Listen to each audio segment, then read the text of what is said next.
रूस यूक्रेन युद्ध शुरू होने के बाद से रूसी हमलों का शिकार बनते आए यूक्रेन ने अब रूस के अंदर घुसकर हमला करना शुरू कर दिया है। हाल में यूक्रेनी सेना ने बड़ी हिमाकत दिखाते हुए रूसी बॉर्डर में घुसकर कुर्स्क शहर में भीषण तबाही मचाई। रूस का कुर्स्क इलाका यूक्रेन के अहम शहर खार्किव से करीब 140 किमी दूर है। ऐसा दावा है कि यूक्रेनी सेना ने इलाके में करीब 350 वर्ग किमी तक घुसपैठ कर इलाकों को अपने कब्जे में ले लिया। उत्तर पूर्व रूस के कुर्स्क में बीते 4 दिनों से यूक्रेन की जबरदस्त छापेमारी जारी है। यह रूस के किसी इलाके में यूक्रेन का अब तक का सबसे बड़ा हमला है। ऐसा दावा है कि रूसी सेना इस इलाके में यूक्रेन के सैनिकों से जूझती दिखी है। इस बीच रूस ने भी बड़ा दावा कर यूक्रेनी सेना के सभी मंसूबों को खत्म करने की कोशिश की। रूस ने अपने बॉर्डर इलाके में सुरक्षा बढ़ाने के लिए आतंकवाद रोधी अभियान चलाया। रूस ने यूक्रेन से सटे 3 सीमावर्ती इलाकों में काउंटर ऑपरेशन शुरू किया है। रूस के रक्षा मंत्रालय ने कुर्स्क में यूक्रेनी ठिकानों पर टैंक क्रू के जरिए गोलीबारी की और हवाई हमले के कई फुटेज जारी किए। इसके अलावा रूस ने दावा किया है कि एक मिसाइल हमले में यूक्रेन का कमांड एंड कंट्रोल सेंटर को तबाह किया गया है।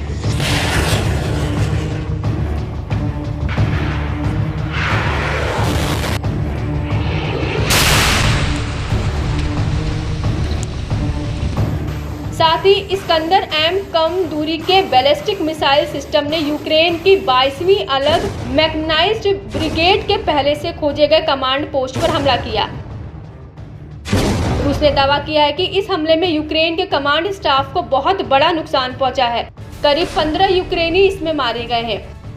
रूस ने अपने भीषण पलटवार में यूक्रेन को बड़ा संदेश देते हुए कहा कि कोई दया नहीं बरती जाएगी। रूसी मंत्रालय की ओर से जारी ड्रोन फुटेज में घने जंगल के बीच में कई इमारतें देखी जा सकती हैं। एक यूक्रेनी बख्तरबंद वाहन भी मौजूद है। फिर इमारतों में से एक में जबरदस्त धमाका हुआ। दावा है कि इसमें यूक्रेन का कमांड एंड कंट्रोल सेंटर था। धमाके से हवा में धुएं का गुबार फैल गया। बता दें कि यूक्रेन के 1000 से ज्यादा सैनिक, 20 से ज्यादा बख्तरबंद गाड़ियां और 15 से ज्यादा टैंक के साथ रूस में धावा बोला था। उन्होंने कई गांवों पर कब्जा किया था। रूसी रक्षा मंत्रालय ने दावा किया है कि कुर्स्क में यूक्रेनी सेना को रोक दिया है। रूस के रिजर्व सैनिकों को इस इलाके में फिर से तैनात कर दिया गया है।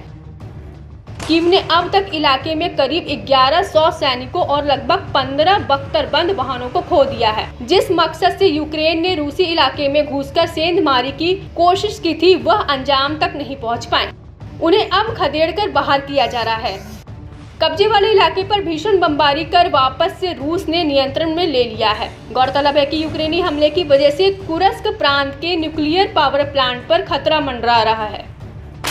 यूक्रेन के जोरदार हमले पर रूसी राष्ट्रपति ने भी तीखी प्रतिक्रिया दी है। रूस के राष्ट्रपति पुतिन ने रविवार को पहली बार रूस पर हमले की बात कबूली है। उन्होंने यूक्रेन की इस छापेमारी की निंदा करते हुए इसे उकसावे की कार्रवाई बताया है। यूक्रेन पर नागरिकों को निशाना बनाने का आरोप लगाया है। खास बात है कि यूक्रेन ने अभी तक अपनी इस सैन्य कार्रवाई को सीधे तौर पर स्वीकार नहीं किया है। वहीं यूक्रेनी अधिकारियों ने कहा कि घुसपैठ का मकसद रूसी आबादी में डर पैदा करना है। मॉस्को के साथ आखिरी वार्ता के लिए बेहतर से बेहतर पोजीशन हासिल करना है।